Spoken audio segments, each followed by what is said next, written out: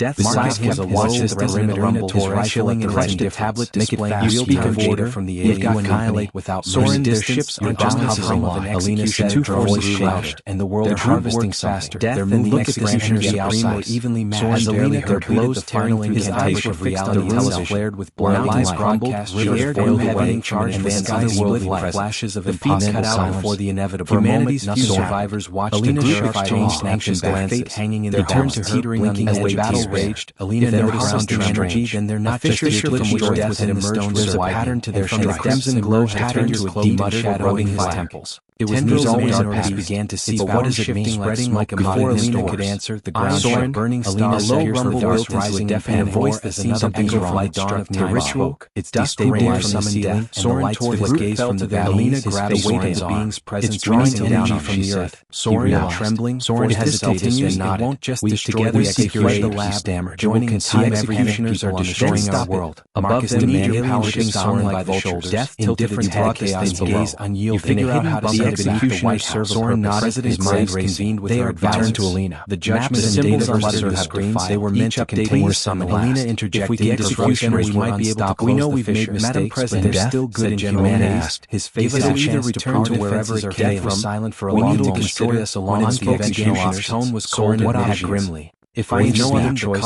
you think you could scare them? As Marcus and his devs no longer advancing executioner drones, Hayes replied, Soren prepared to pledge such a price. The room fell. Soren looked to Marcus, then arrowed her eyes, sent back to deck through the ground. We are narrowing ever so slightly. Because the alternative death locked in combat with the executioner supreme, going larger even menacing. Some say it's just myth, but your call has been answered. We don't have time for no stories. Once unleashed, death's no voice flicker of curiosity as the ground closed something that might have been life. Unless you're telling me there's something we have no choice. Someone out there who can stop. The being was gone. There might be power lingered. The fissures come at accelerated. The graves of the hum of executioner drones drew close. Whatever it did, shook the heavens. As the executioners continued their grim work, the world stood on the precipice of annihilation. Its humanity's hope lay not in its weapons or diplomacy, but in a whispered legend of a force beyond its form unraveling like the question remained. Would its voice lingered, a final warning? And if it did, would it be humanity's salvation, or its doom? Remember what you have unleashed? And then it was gone. The remaining executioner ships retreated, their purpose unfulfilled.